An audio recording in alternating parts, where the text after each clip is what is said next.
اعوذ باللہ من الشیطان الرجیم بسم اللہ الرحمن الرحیم اللہم کل ولیک الحجۃ ابن الحسن صلواتک علیہ وعلی آبائہ فی ہذہ الساعۃ وفی کل ساعۃ ولییا وحافظا وقائدا وناصرا ودلیلا وعینا حتی تسکنہ ارضک طوعا وتمتعہ فیہا طویلا صلوات الحمدللہ رب العالمین والصلاة والسلام علی رسولہ الکریم وعلی آلہ الطیبین الطاہرین الذین اذھب اللہ عنہم الرجس وطہرہم تطہیرا ثم الصلاة والسلام علی الحسین وعلی علی ابن الحسین وعلی اولاد الحسین وعلی اصحاب الحسین اما بعد فقد قال اللہ تعالی فی قرآن الحکیم بسم اللہ الرحمن الرحیم انا اول بیت لوضع للناس للذی ببکۃ مبارکا وہدی للعالمین۔ تمام حمد و ثنا اس اللہ رب العزت کے لیے، اس خالق کائنات کے لیے، اس رب العالمین کے لیے کہ جس کی ثنا جتنی کریں اتنی کم ہے۔ درود و سلام ہو ان محمد و آل محمد پر کہ جن کی ولایت سے انبیاء کو خود نبوت ملتی ہے۔ شکر ہے اس پاک پروردگار کا کہ اس نے ہمیں اس زندگی کے اندر ایک مزید سال کی یہ توفیق عنایت فرمائی کہ ہم عزاداری سید الشہداء برپا کر سکیں اور اس عظیم عبادت اور فرض کو دوبارہ اپنی زندگیوں کے اندر محفوظ کر سکیں۔ عزیزان محترم، آج 8 محرم ہے۔ عزیزان محترم، آج 9 محرم کا دن ہے اور یہ دن جناب حضرت علی اکبر علیہ السلام سے منسوب کیا جاتا ہے، اور جب بھی ہمارے ذہنوں کے اندر حضرت علی اکبر کا خیال آتا ہے تو ایک خوبرو جوان اور ایک ایسا با کردار اور با سیرت انسان آتا ہے کہ جو اس دور کے ہر جوان کے لیے رول ماڈل ہے۔ میں بھی ایک جوان ہوں، میں بھی اپنے اس معاشرے کے اندر ان چیزوں سے، ان کانسیکوینسز سے، ان ایکسپیرینسز سے گزرتا ہوں کہ جو ایک جوان فیس کرتا ہے۔ آج کا جوان بہت پریشان ہے۔ یہ جوان جس دور کے اندر زندگی بسر کر رہا ہے، یہ وہی دور ہے کہ جس کے اندر جدید بندر سے ایوالو ہوا انسان اب آہستہ آہستہ اپنی اس فیس کے اندر جا رہا ہے کہ جہاں پر ہر چیز ریئل سے آرٹیفیشل کی طرف جا رہی ہے۔ ہمارے موجودہ دور کے اندر ہمارے سامنے یہ چیز واضح ہے کہ آج سے 100 سال پہلے لوگ جانوروں پہ سوار ہوتے تھے، آج جہازوں میں سوار ہیں۔ لوگ بیمار لوگ جانوروں پہ سوار ہوتے تھے، اب جہازوں میں سوار ہوتے ہیں۔ لوگ کشتیوں کے اندر پورے کے پورے دریا عبور کرتے تھے، آج انہی کشتیوں میں بیٹھ کر زمین کی گہرائیوں کے اندر جاتے ہیں، سمندر کی ان گہرائیوں کے اندر جاتے ہیں کہ جس کو انسان تصور نہیں کر سکتا تھا۔ پہلے انسان کے لیے ارتباط کرنا بہت مشکل تھا، کانٹیکٹ اور کمیونیکیٹ کرنا بہت مشکل تھا، لیکن آج کے دور کا انسان ہزاروں میل دور موجود انسان سے لمحوں کے حساب سے بات کر سکتا ہے۔ لیکن جیسے جیسے یہ دور ترقی کی طرف آتا رہا، ویسے ویسے اس ترقی، جدت اور اس ایڈوانسمنٹ کے اپنے کانسیکوینسز بھی سامنے آئے۔ پہلے انسان سواری کرتا تھا لیکن تندرست تھا، آج وہ جہازوں میں سوار ہوتا ہے لیکن اس کا جسم اب وہ توانائی نہیں رکھتا۔ پہلے انسان پریشان ہوتا تھا تو اس کے پاس تدارک کرنے کے لیے، اس کی پریشانی دور کرنے کے لیے کئی اسباب مہیا ہوتے تھے، کئی دوست اور کئی احساسات مہیا ہوتے تھے، لیکن آج کا انسان پریشان ہوتا ہے تو وہ ایک عدد چیز کو اپنی جیب سے نکالتا ہے اور اس کے بعد اس میں مصروف ہو جاتا ہے۔ پہلے انسان ٹمٹماتے ہوئے ستاروں کے نیچے اپنی زندگی اور اپنی رات بسر کرتا تھا، آج اسی روشنیوں کے، انہی قمقموں کے اندر، انہی بلبوں کے اس عظیم سیلاب کے اندر جہاں پر انسان روشنی میں گھرا ہوا ہے، سورج کو اپنی توان میں رکھا ہوا ہے، اس کی زندگی کے اندر یہ چینج آیا کہ نہ اس کی رات رات رہی اور نہ اس کا دن دن رہا۔ تو بس یہ وہی دور ہے کہ جب انسان آہستہ آہستہ ریالٹی سے شفٹ ہو کر آرٹیفیشل ہوتا جا رہا ہے، اور یہ انسان، یہ جوان، یہ اس دور کی یوتھ اپنے آپ کو ایموشنل نیگلیجنس اور ایموشنلی سیپریٹڈ دنیا کے اندر پیش کیا جا رہا ہے۔ تو بس اسی اثناء میں ہمارا جوان پریشان ہوتا ہے، گھبراتا ہے، نالا ہوتا ہے، خدا کو ڈھونڈنے کے لیے کسی انسان نے اس کو پتہ دیا کہ فلاں جگہ چلے جاؤ، وہاں وہ جاتا ہے تو دیکھتا ہے کہ دین کی کئی دکانیں لگی ہوئی ہیں، کئی مذاہب کی مارکیٹس موجود ہیں۔ جوان پریشان ہوتا ہے۔ وہ جوان یہ سوال کرتا ہے کہ اللہ نے دین مبین اسلام تو ایک بنایا، اللہ نے اسلام تو ایک بھیجا تھا، ایک نبی پہ بھیجا تھا، ایک قرآن تھا، تو یہ اتنے سارے ڈفرینٹ، اتنے اسلام کیسے آ گئے؟ اس پہ ستم ظریفی یہ کہ ہر اسلام کہتا ہے کہ میں صحیح ہوں، میرے علاوہ جو ہے وہ کافر ہے، میرے علاوہ جو ہے وہ غلط ہے، میرے علاوہ جو بھی موجود ہے وہ ناحق بات کر رہا ہے۔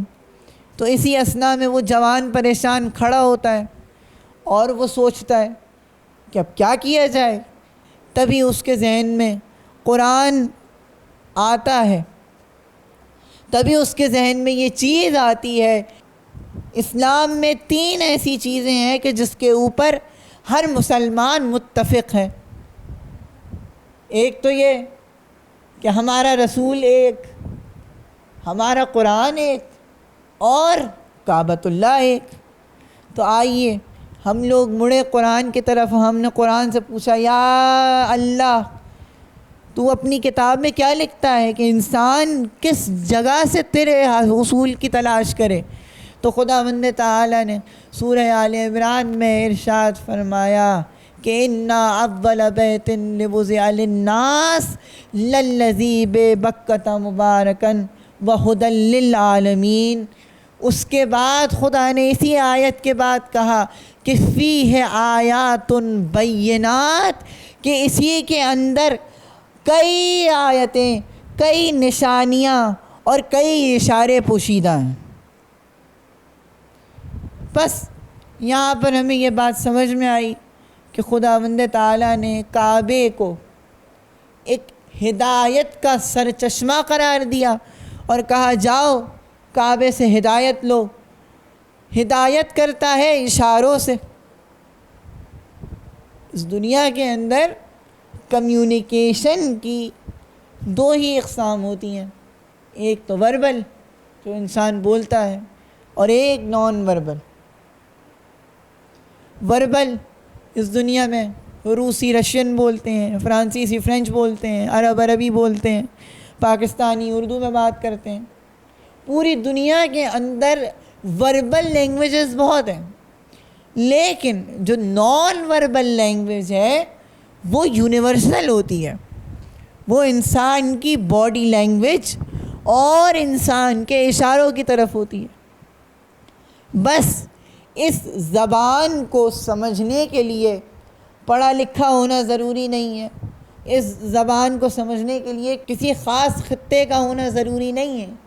اس زبان کو سمجھنے کے لیے صرف اور صرف ایک شرط ہے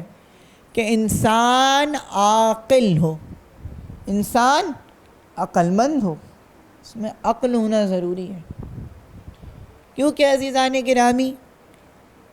عالم ہونے کے لیے عاقل ہونا ضروری ہے،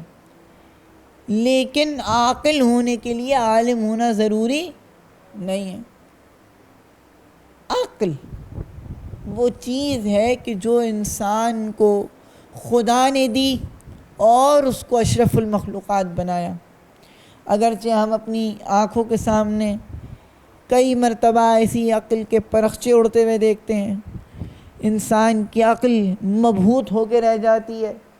یہ کیا ہے، یہ کیا ماجرا ہے، یہ کیسا خیال ہے۔ تو بس انسان نے جب یہ آیت سنی تو اپنے عقل کی پوٹلی اٹھائی، اپنے کاندھے پہ ڈالی،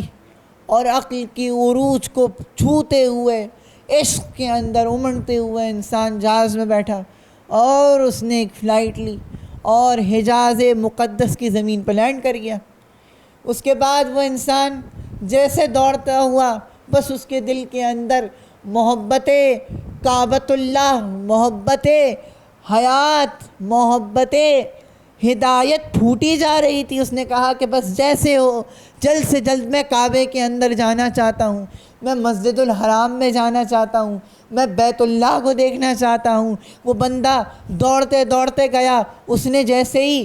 اپنی لینڈنگ حجاز کے اندر کی، وہ آگے بڑھنے لگا تو اس کو کان میں آواز آئی کہ خبردار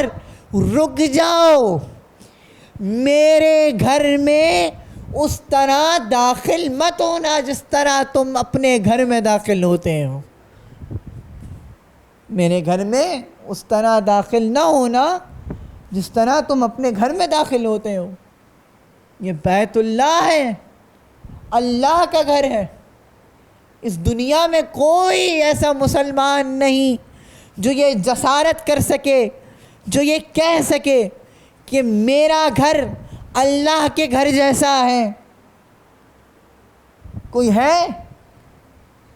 کوئی ایسا مسلمان نہیں جو یہ کہہ سکے کہ میرا گھر اللہ کے گھر جیسا ہے۔ تو جب انسان کا گھر اللہ کے گھر جیسا نہیں ہو سکتا تو بھلا اللہ کا نبی ہم جیسا کیسے ہو سکتا ہے؟ تو بس عزیزوں، انسان نے اللہ کے گھر کے اندر جانے کے لیے اپنا لباس تبدیل کیا، حالت احرام میں آیا، کعبۃ اللہ کے اندر داخل ہوا۔ جیسے ہی کعبے کے اندر داخل ہوا تو وہ ایک مسجد، ایک ایسی عمارت جو کالے کپڑے میں لپٹی ہوئی تھی، تو وہاں جا کر انسان کعبۃ اللہ کی ہیبت میں مبہوت ہو گیا۔ وہاں پہنچ کر اس نے دیکھا کہ کعبہ کیسی روحانی و عظیم جگہ ہے، یہ کالے کپڑے میں لپٹا ہوا کعبہ کیسی عجیب جگہ ہے، کتنی خوبصورت جگہ ہے، کیسی عجیب جگہ ہے کہ یہاں پر انسان کا دل منقلب ہونے لگتا ہے۔ تبھی اس کے کانوں میں کوئی چیز، کوئی آواز آئی کہ اے انسان، کالے کپڑے والے تو جہنمی ہوتے ہیں، کالے کپڑے بدعت ہے، کالے کپڑے پہننے والے جہنم میں جائیں گے۔ تو وہاں پر میں موجود انسان یہ کہتا ہے، اس وقت کعبے کے حضور میں بس ایک دعا کرتا ہے کہ اے میرے مالک، میں کچھ نہیں جانتا، میں کوئی بحث نہیں کرتا، میں کوئی ڈیبیٹ نہیں کرتا، میں بس تجھ سے ایک یہ دعا کرتا ہوں کہ جدھر بھی یہ کالے کپڑے میں لپٹا ہوا کعبہ اور کالی کملی والے کا سراغ ہو، جہاں یہ دونوں جائیں مجھے بھی ان کے پیچھے بھیج دینا۔ توجہ ہے عزیزان گرامی، بس جہاں پر یہ کالے کپڑے میں لپٹا ہوا کعبہ جائے مجھے اس کے پیچھے بھیج دینا۔ اب اسی کعبۃ اللہ کو ہم دیکھتے دیکھتے یہ سوچنے بھی لگے کہ یہ کالا کپڑا ہی اس پہ کیوں موجود ہے؟ ہرا بھی ہو سکتا ہے، پیلا بھی ہو سکتا تھا، سفید بھی ہو سکتا تھا، سرخ بھی ہو سکتا تھا۔ اللہ تبارک و تعالی جو اس دنیا کا بادشاہ ہے وہ اپنے گھر کو طلائی سونے کا بھی بنا سکتا تھا، لیکن یہ کالی چادر، یہ کالا کپڑا ہی کیوں؟ تو پھر ہم نے تاریخ کے پنوں کو ٹٹولا تو ہمیں آج سے کئی سال پہلے یہ چیز دیکھنے کو ملی کہ جب بی بی ہاجرہ سلام اللہ علیہا حیات تھیں تو آپ کی زندگی میں ایک بندہ بھاگتا ہوا آپ کے پاس آیا اور کہا کہ بی بی، کچھ لوگ کعبے کے بجائے کسی اور عمارت کا طواف کر کے چلے گئے۔ تو بی بی پریشان ہوئی، انہوں نے کہا کہ یہ بیت اللہ کی حرمت ہے۔ تو بی بی دوڑتی ہوئی گئیں، انہوں نے اپنی چادر کعبے کے اوپر کالی چادر ڈال کے یہ کہا کہ کوئی اپنے گھر کے اوپر کالی چادر نہ ڈالے۔ تو بس جہاں پر ایک بی بی نے اپنی چادر سے اللہ کے گھر کی حرمت کو بچایا، اللہ نے اس بی بی کی چادر کو تا قیامت عزت بخش دی۔ تو سوچیں، جب ایک چادر اللہ کے گھر کی حرمت بچانے کے لیے قربان کی جائے تو اس کی اتنی عظمت ہو، تو جس نے اپنی چادر اسلام کی بقا کے نام پر قربان کر دی ہوگی، اس کی کیا عظمت ہوگی؟ اب ہم جب اسی خیالات کے خول سے باہر نکلے تو ہمیں رونا آیا، کعبے کے اس معنوی ماحول کو دیکھتے ہوئے ہمیں رونا آیا، ہمارا دل نرم پڑنے لگا، فطرت آگے آنے لگی، فطرت چلانے لگی کہ رو رو۔ تبھی کانوں میں ایک آواز سی گونجی کہ رونا تو حرام ہے، رونا تو بدعت ہے، رونا تو منع ہے۔ تو بس عزیزان محترم، یہاں وہ مقام ہے کہ جہاں پر انسان کی فطرت کے خلاف اپنے خیال کو کھڑا کرنا، ہم لوگ اس سلسلے کو دیکھتے ہیں کہ جب اللہ کی بنائی ہوئی فطرت کے خلاف اپنے خیال کو مسلط کیا جاتا ہے، تو بس یہاں پر ہی ہمیں انسان کی عقل کے اندر وہ سوالیہ نشان نظر آتا ہے کہ جب عقل انسان کے اندر موجود نہ ہو اور علم کا غلبہ ہو جائے تو وہ علم بدہضمی کر جاتا ہے، اور اسی بدہضمی کے باعث انسان ایسی چیز پیش کرنے لگتا ہے کہ جو بذات خود عقل کی اور فطرت کی دلیلوں کے مخالف ہوتی ہے۔ یہ میں نہیں کہہ رہا، خداوند تعالیٰ نے قرآن کے اندر ارشاد فرمایا کہ رب زدنی علما۔ اب میں نہیں جانتا کہ اس آیت کا ترجمہ غلط کیوں ہوتا ہے، کیونکہ یہاں پہ کہا گیا کہ رب زدنی علما، زدنی، جہاں پر بھی عربی میں یا کا لفظ استعمال ہوتا ہے اس کا مطلب ہوتا ہے کہ میری کتابی قلمی، زدنی یعنی میری یا مجھے علما، اگر یہ ہوتا کہ یا اللہ میرے علم میں اضافہ فرما، تو اللہ یہ کہتا کہ رب زیدنی علما، کہ اے اللہ میرے علم کو زیادہ کر، لیکن قرآن میں استعمال ہوا کہ رب زدنی علما، کہ اے اللہ میرے اندر کے اس کاسے کو بڑا کر کہ اس کے اندر علم آ سکے، نہ یہ کہ اللہ مجھے اور علم دے۔ تو اس کا مطلب یہ ہے کہ اللہ نے انسان جب بھی یہ دعا مانگتا ہے کہ رب زدنی علما، تو اس کا مطلب ہوتا ہے کہ اے اللہ میرے اندر موجود اس پیالے کو، اس کاسے کو بڑا کر، تاکہ اس کے اندر علم آئے، اور وہی کاسہ عقل ہوتی ہے، کیونکہ اگر انسان کی عقل کے اس مقدار سے زیادہ علم آ جائے تو وہ علم بہہ جاتا ہے، اور اگر اللہ نے انسان کی عقل کو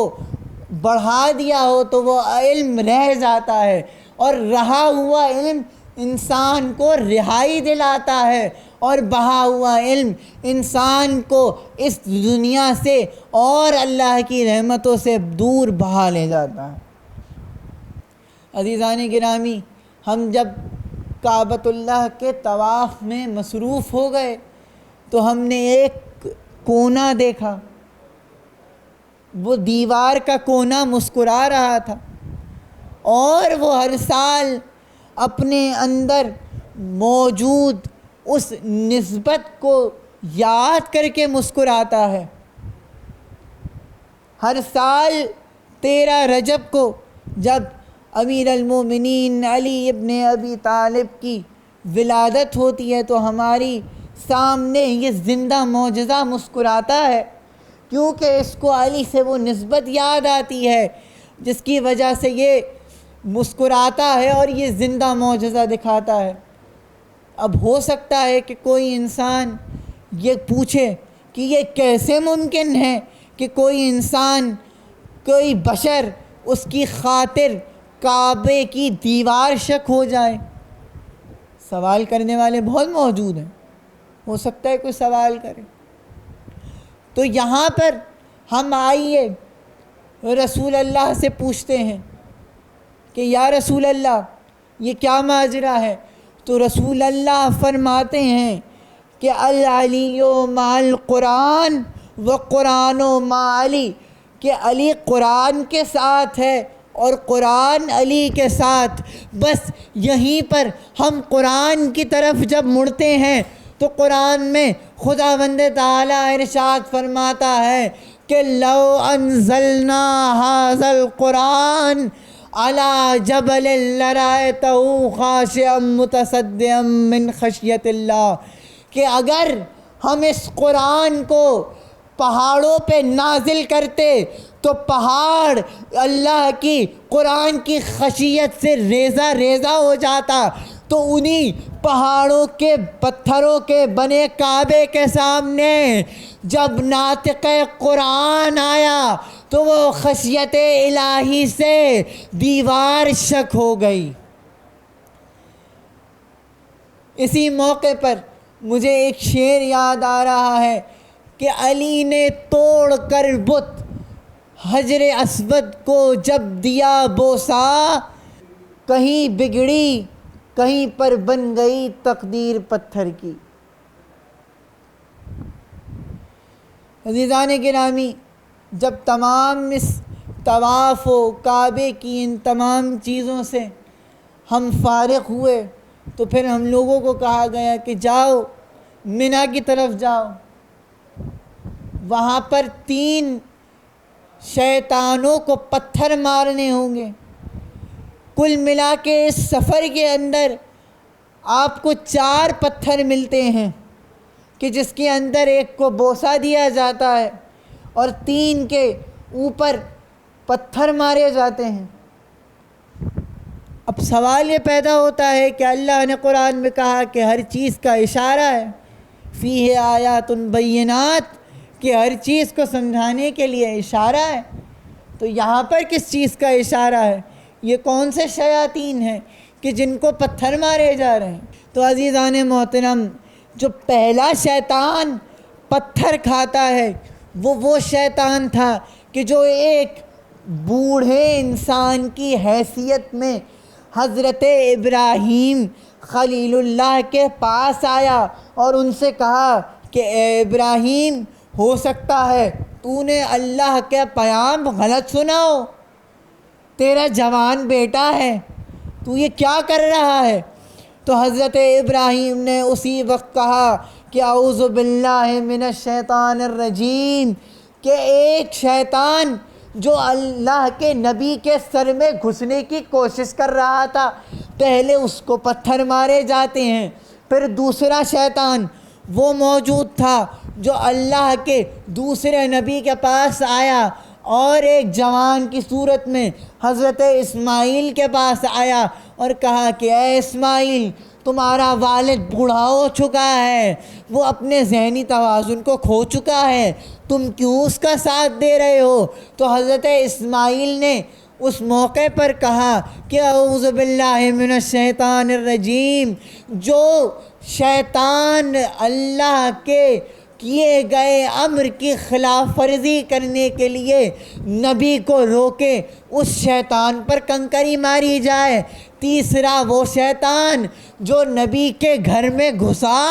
اور حضرت بی بی حاجرہ سلام اللہ علیہا کے پاس گیا اور کہا کہ اے حاجرہ،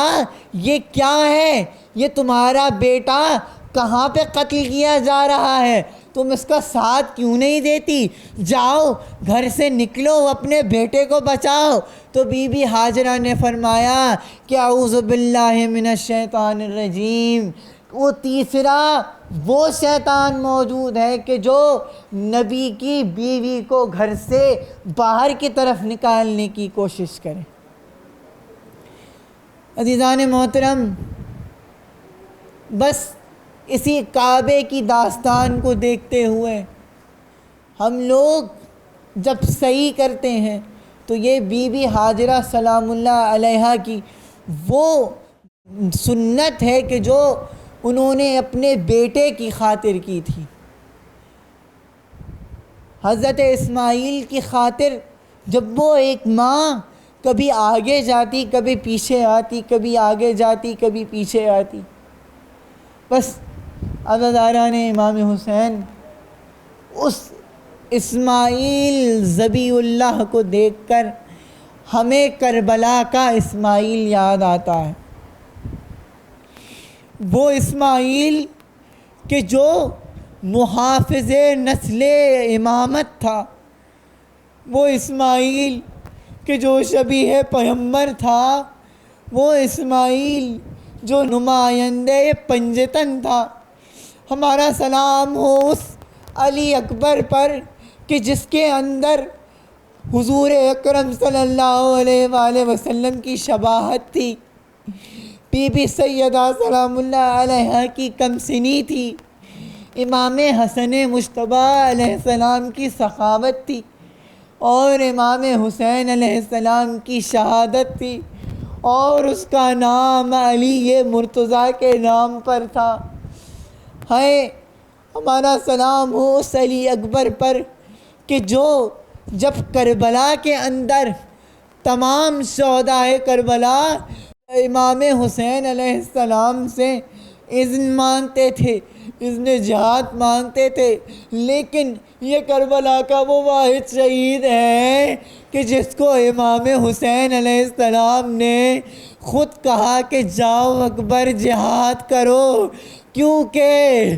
امام حسین علیہ السلام شاید اپنے نانا کی جنگ دیکھنا چاہتے تھے، شاید شبیہ پیغمبر کی جنگ دیکھنا چاہتے تھے، شاید اللہ بھی یہی چاہتا تھا کہ اپنے حبیب کی جنگ دیکھے کہ کس طرح شبیہ پیغمبر جنگ کر رہا تھا۔ یہ وہ بہادر شیر تھا کہ جو امام حسین علیہ السلام کے لیے نہ صرف ایک جوان بیٹا بلکہ ان کے لیے سب سے محبوب ہستی کی شبیہ بھی تھا۔ امام حسین علیہ السلام فرماتے ہیں کہ جب بھی میرا دل چاہتا تھا کہ میں اپنے نانا کی زیارت کروں تو میں علی اکبر کو بلا کر اس کے چہرے کی طرف دیکھتا تھا۔ ہائے میرے مظلوم امام، وہی علی اکبر جس سے وہ اتنی محبت کرتے تھے، عصر عاشور کس عالم میں امام حسین علیہ السلام نے کڑیل جوان کا لاشا اٹھایا ہوگا، کس دل کے اوپر پتھر رکھ کر اس نیزے کی ہنی کو نکالا ہوگا۔ حضرت نانا نے امام حسین، ایک دفعہ کا واقعہ ہے کہ ایک بہت مشہور ذاکر امام حسین علیہ السلام امام حسین علیہ السلام کی قبر کے پاس بیٹھے زیارت پڑھ رہے تھے، مجلس پڑھ رہے تھے، اور وہاں پر کھڑے ہو کر انہوں نے جناب علی اکبر کے مصائب پڑھے۔ بہت گریہ ہوا جب شہادت علی اکبر حسین کی زری کے برابر میں پڑھی تو ان کو خود بھی بہت گریہ آیا۔ رات کو جب وہ گھر گئے انہوں نے خواب میں رسول اللہ کو دیکھا، یہ دیکھا کہ رسول اللہ فرما رہے ہیں کہ اے ذاکر، تو نے حسین کی قبر کے پاس علی اکبر کے مصائب کیوں پڑھے؟ اس وقت سے لے کر کبھی حسین ہوش میں آتے ہیں، پھر رونے لگتے ہیں اور پھر بے ہوش ہو جاتے ہیں۔ ہائے میرے مولا، کتنا سخت ہوگا ایک جوان بیٹے کے سینے سے حسین کا نوک سینہ کو نکالنا۔ ہائے جب وہ لاشا حسین نے گود میں اٹھایا ہوگا، جب وہ لاشا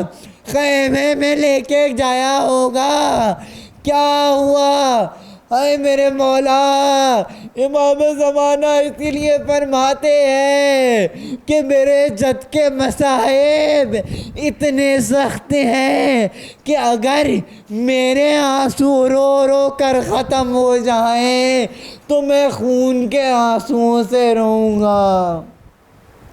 وَسَيَعْلَمُ الَّذِينَ ظَلَمُوا أَيَّ مُنقَلِبٍ يَنقَلِبُونَ إِنَّا لِلَّهِ وَإِنَّا إِلَيْهِ رَاجِعُونَ۔ یا حسین، یا حسین، یا حسین، یا حسین، یا حسین۔ بول انٹرٹینمنٹ کے شوز دیکھنے کے لیے ہمارے چینل کو سبسکرائب کریں اور بیل آئیکن پر کلک کرنا نہ بھولیں۔